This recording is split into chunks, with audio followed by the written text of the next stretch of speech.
Page 102. Unit 16. Festival of Eid. Listen and follow the text. All the boys in Hamid's village were excited. It was Eid. Dadi, can I walk to the town with the other boys? Hamid asked his grandmother.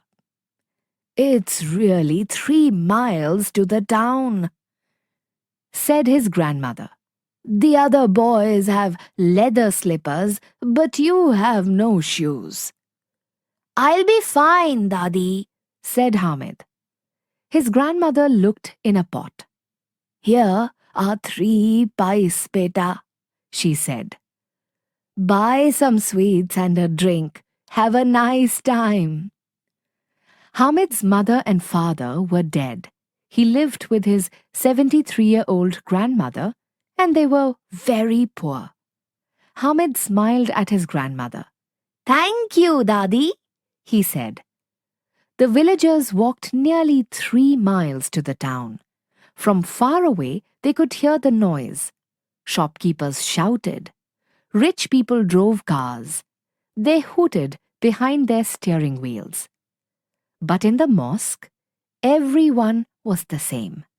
All together, the people bowed in prayer. Together they stood up, and together they went down on their knees. After the prayers, everyone greeted each other. The boys then rushed to the fair. On the roundabout, there were lots of animals made of wood. Mohsin went on a horse. Mahmud went on an elephant.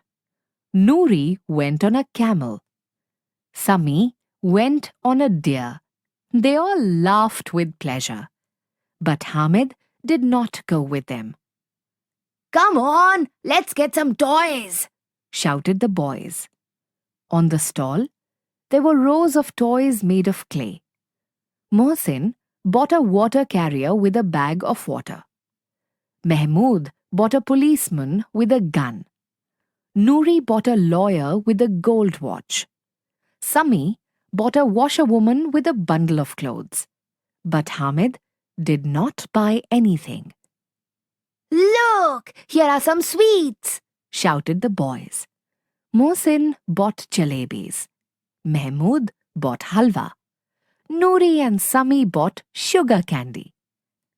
Hamid, you ought to buy a sweet, said Noori. Hamid, do you have any money? Asked Mahmud. Hamid showed his 3 pice. Only 3 pice, said Sami. I have 10 pice. Here, would you like a jalebi? Said Mohsin. No, I don't want any sweets, said Hamid. The boys ran on to the sharbat stall. But Hamid did not drink anything. Just then, he saw a pair of metal tongs in a shop. He thought about his grandmother.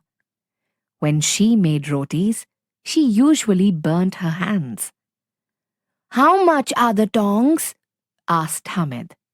6 pice, said the shopkeeper. That's too much, said Hamid. All right, 5 pice, said the shopkeeper. My lowest price. I can give you 3 pice, said Hamid. The shopkeeper laughed. Are you joking? He said. Hamid turned away. Then the shopkeeper called him back. All right, he said. 3 pice. When Mohsin saw the tongs, he laughed. Are you mad? He jeered. What will you do with them? Tongs aren't toys, said Mahmud. Yes, they are, replied Hamid. If I put them on my shoulder, I have a toy gun. When I clash the tongs, I have a musical instrument. Sami had a toy drum. Will you take my drum and give me your tongs? He asked. I paid 8 pice for it. No, said Hamid. Can I hold your tongs just for a minute? Asked Noori. Sure, said Hamid. Soon all the boys wanted Hamid's tongs. The boys were weary when they got back in the village. One by one, all the clay toys broke, and the children had nothing left. When Hamid got home, his grandmother said, "Well, what did you buy?" He showed her the tongs. "Why did you buy these, you stupid boy?" she cried. "I wanted you to have a sweet and a drink." Hamid was hurt. "But Dadi," he said, "you burn your hands when you make rotis. I brought these back for you." Suddenly his grandmother burst into tears. Oh, my dear boy," she cried. "What a treasure you are! Even at the fair you thought about your old grandmother. May Allah bless you." Adapted from a short story by Munshi Premchand, 1933.